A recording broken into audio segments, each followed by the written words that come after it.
I got a box. It's from Hyperlite Mountain Gear.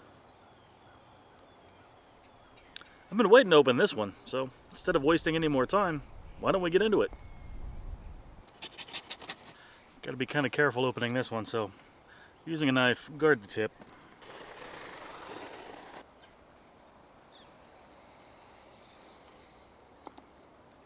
Ah, look! I got a sticker! Okay, well, a sticker was a nice bonus. It wasn't really the most important thing in the box, obviously. This is the Hyperlite Mountain Gear Junction 3400. I'm kind of excited about this pack. So clearly, this pack is brand new. You just saw me take it out of the box. And therefore, I can't give you a real-world user experience of this pack, but what I can do for you is kind of give you a first impression, you know, kind of go over some of the features that it has, and kind of compare it to something that I do have a bit of experience with, which is right here. Hang on. And that's this right here. This is actually the Hyperlite Mountain Gear Southwest 4400, and if you've watched some of my videos before, chances are you've seen this pack because I carried it for about 550 or so miles on the Appalachian Trail last year after I switched away from my Osprey. So this is what I have experience with, and I will be comparing it to this. And it didn't fall into the creek. Good. Alright, so one of the first questions that a lot of folks have when they see a pack like this, being that it is an ultralight pack, is, what does it weigh? Well, according to Hyperlite Mountain Gear's own website, the Junction 3400 in the white fabric weighs exactly 2 pounds. Now, it comes in a white version and a black version. The black version weighs just a little bit more because it has a little bit of a thicker fabric. But for 2 pounds even on the white one, that's 32 ounces, or if my math checks out real quick, it's just shy of 908 grams.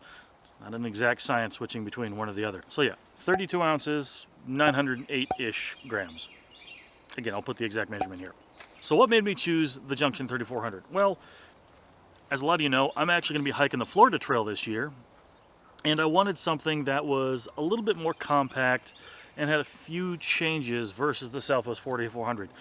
I love the Southwest 4400. You can go ahead and see my review of that backpack here, but I wanted something that was a little bit smaller and a little bit thinner. I kind of noticed myself on some places when I was on the AT getting my side pockets kind of stuck on rocks and trees and things because the 4400 for me is just so wide. Obviously, I'm wide. It still managed to snag things.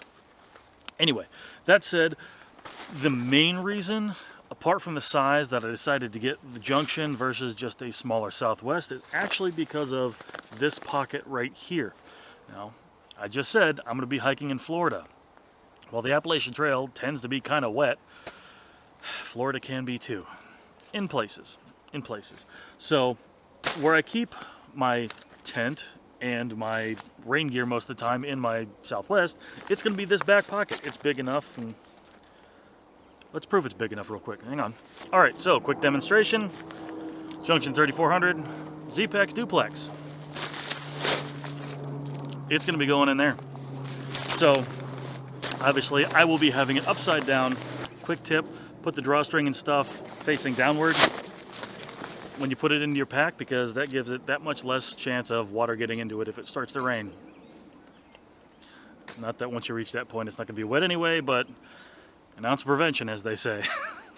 Nobody likes a wet tent. They're not fun. Now, obviously, you can see that fits easily, and it has plenty of room to spare here on the side. And on the side, I typically carry my picaridin spray, you know, my bug spray, my sunscreen, and my rain jacket on either side of my tent itself. And on days when there's a lot of water that I'm going to have to carry, I'm probably going to end up putting a big smart water bottle back in here as well. So it's got plenty of room to do that. I was really hoping for it. In terms of the exterior pockets, Hyperlite Mountain Gear says they add just about 10 liters of extra capacity. And of course, when I say external pockets, you have the big one, and on either side you have a smaller cargo pocket. The sides, most folks that I know just use them to carry extra smart water bottles or things like that. I'm going to be modifying this a little bit. I'm going to be putting some Z-Packs water bottle holders on the shoulder straps. Just like this, hang on. Just like I have here, these two on the front, they weigh a little bit of nothing. They're like half an ounce each, so it doesn't really add much to the pack itself. So that's how I'm going to do that. And the reason I add those water bottle holders to the shoulder straps is it helps me personally offset the weight of the pack a little bit, helps it draw a little bit farther forward. It's a little thing, it doesn't seem like much, but the fact that these do not have load lifters, I kind of like that extra balance there. Now I'm going to be switching it up a little bit if I'm carrying this camera with me. If I decide to finally do that, I'm going to be using a Peak Design camera clip right here, and the weight of the camera is also going to help offset the weight of the back of the pack, but that's only going to be on really nice days when I have that actually on my shoulder strap. The sternum strap here is actually very good. I didn't have any problems with it being wide enough for me. Obviously, I'm not small. I like the fact that they do add some little elastic here so you don't kind of get pinched. It doesn't hurt you too much if you happen to have something that snags and pulls and things like that. My biggest thing is when I'm clipping this, I get this stuck in there once in a while, and that's not fun. So just keep that in mind too. But the other thing is the orange part of the clip for the sternum strap is also a whistle. And the shoulder straps themselves, they're very similar to what is on the Southwest 4400. They're kind of thin, but I don't think it's going to be as much of an issue. The top also seems a little bit thinner. I have yet to see if it's going to have the pinching issue at the end of a long day that the Southwest kind of gave me at times, but I'm also not going to be carrying nearly as much with this pack. So the shoulder pads being thin, this pack being 3,400 cubic inches, roughly 55 liters internal volume, it's rated to carry about 40 pounds comfortably.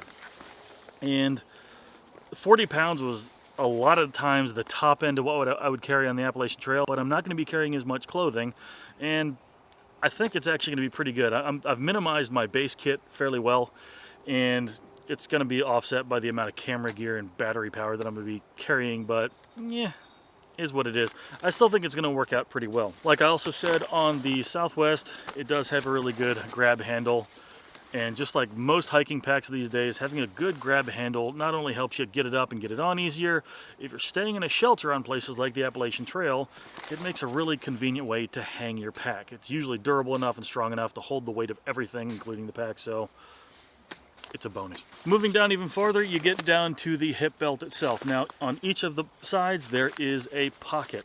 I love hip belt pockets. It's a great place to keep a cell phone, keep a couple things handy, snacks, flashlight, headlamp, you name it. Having hip pockets is a very big thing for me. The back does not interchange. It looks like it is still sewed in place. So I got the large size, and it's going to be pretty good for me. Of course, the size of the packs is dictated by from the hip belt to the top. It's based on your vertebrae to your waistline. So that's why I got the large. And I'm actually pretty excited to try this thing out. All right, so moving on from the hip belt, we're moving back onto the side pockets and storage on the outside of this pack. Like I said, the outside pockets add up to about another 10 liters worth of storage. So in total, between the 55 liter internal volume and the 10 on the outside, you're looking at about just shy of a 65 liter pack. So it's got plenty of room to pack your stuff. And it's very tall. You can expand this up quite a ways to fit most everything you need. And if you don't need to fill the whole thing up, you just roll the top down and it collapses surprisingly small. So you can usually get these down just over the shoulder straps, and that can essentially be the entire size of your pack if that's all you need. So that's pretty cool. I really like these tube design packs. There are times when I miss some of the zippers that are on some of my other packs, but once you get used to something like this, as soon as you get your packing order right, I don't know if I'm ever going to go back to a zippered pack unless I'm doing some like mountaineering or long distance hunting. So that's another story. But these pockets on the outside are the main reason I chose the Junction series versus getting the Southwest and getting the Wind Rider. So the Junction just has a mesh large pocket. The Wind Rider has mesh on all three, and the Southwest has this grid stop fabric on all three. So as I said before, I got the mesh to use where I keep my tent, my rain gear, things like that. I want this to be able to completely dry. On the Southwest, being that this was still the grid stop for this pocket, on super rainy days, I could tell it would pool in the bottom, and I think before I use that again in another situation like that, I'm going to end up punching a hole and putting a little grommet just to help drainage in the big fabric outside pocket. This one, you're not going to have that problem with. I still kept these as grid stop fabric for the side pouches because I don't think I'm going to have much problem with water getting into there and staying. The side pockets on my Southwest never really filled up nearly as much as the big back pocket because the big back pocket was mostly stretched open around my gear and it was just kind of a big pouch to fill up. The sides can kind of snug in pretty well. It's not really that big of a deal. And in my side pockets, in one side I typically just have my duty kit, you know, in one end, and in the other side I typically just put like first aid and I shove my umbrella so it sticks out up that way in the other side pocket. So collapsing this thing down, let's go ahead and do that again real quick. Not doing the fold over fold that I usually do when I'm packing for the night because this is just a quick and dirty demonstration. But to close these, you have a side strap here and that can cinch all the way down. You have that on both sides, cinch that down. And on the top, it has a Y strap. Now, I really like the Y strap because it helps kind of balance things out when you're cinching everything down. It's not bad having the one strap, but I like the Y strap because it helps, you know, snug things down if you're using, say, like a Z-Lite sole, like one of the folding closed cell foam sleeping pads is usually what I keep right on top of my pack. And I'm going to be carrying that again, so it's going to come in handy. So this cinches all the way down to the base here, and on one side where the clip is for the Y strap, you can also cinch that down as well. So you can tighten that down as far as you want. Really handy feature. But opening that back up again, let's go ahead and get these popped. Let's go ahead and take our first look inside this thing. Okay, so obviously you just heard the Velcro. There's Velcro on the front and the back of the roll top closure itself. And it gets you a look all the way down inside of there. Now the mesh, let's see if we can open this up some more. So this should give you a better view of what's inside. So now we have a good look at the inside of the pack itself. Inside of these two little black strips right here, those actually have aluminum stays inside of them. If you really want to go super ultra lightweight, you can go ahead and take those out. Not a big deal. I took them out on my Southwest because they didn't seem to fit me just right. I'm going to leave these in for the time being, see how they work out, but they are completely removable. And that's the frame of this pack. Also, this right here is a hydration pouch if you want to use like a camelback or something like that, platypus, and that keeps you, stowed away with that. I don't really use hydration packs, so that might just be a place where I keep, I don't know yet. I'll figure that out. So that's my... Remember how I was just saying that I wish there was a hole for drainage in the bottom of the Southwest 4400's outside pocket?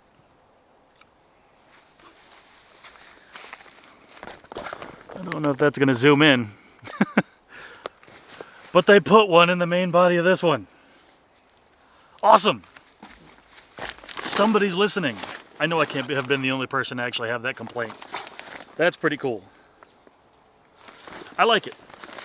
Anyway, one thing I will probably be adding to this pack in terms of the water, I will be using a compression bag, just a black compactor bag, a garbage bag inside of here that I'm going to be packing everything else into on top of that.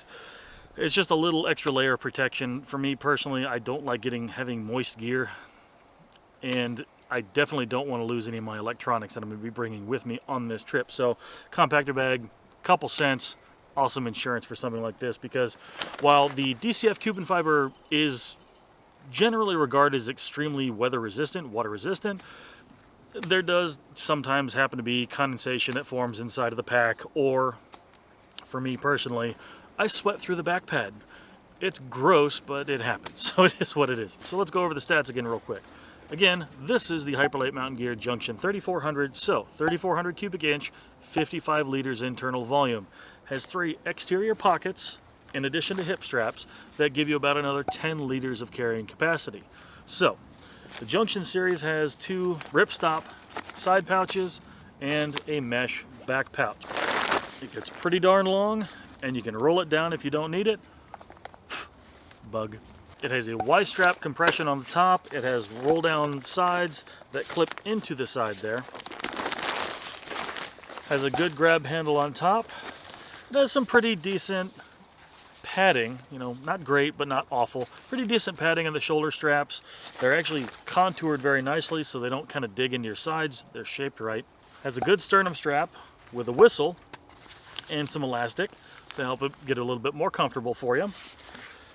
The hip belts, a little bit of padding. They'll secure you when you need to get secured. And this whole package weighs exactly 2 pounds empty. 2 pounds, 32 ounces, just shy of 908 grams. I'm kind of excited to try this thing out. It's a bit smaller than my 4400. Its dimensions are somewhat different, but I think all in all, this is actually going to be the better all-around pack for me when I'm not having to carry a lot of extra gear, a lot of extra food, nothing too bulky. I can collapse this thing down pretty small, and I think on most days when I'm hiking, it's going to be about as big as your average book bag going to high school. And that's pretty cool, because you don't want to carry 50 pounds around. It's not fun. The less you can have, the more compact and more dialed in your kit can be, the better off you are. So a great way to get started in that direction is to pick up one of these. So in an upcoming video, I will give you a breakdown on the order in which I pack my pack for the trail and kind of give you an all-around look of what I'm going to be having for my entire set of gear for the Florida Trail. I'll have that dialed in here 100% here in the next week or so, and I'll have that video out for you. But as for my first impression, that's about all I have for you. So like I always say, thanks again for watching. Make sure you find a reason to smile today, and I'll catch you in the next one.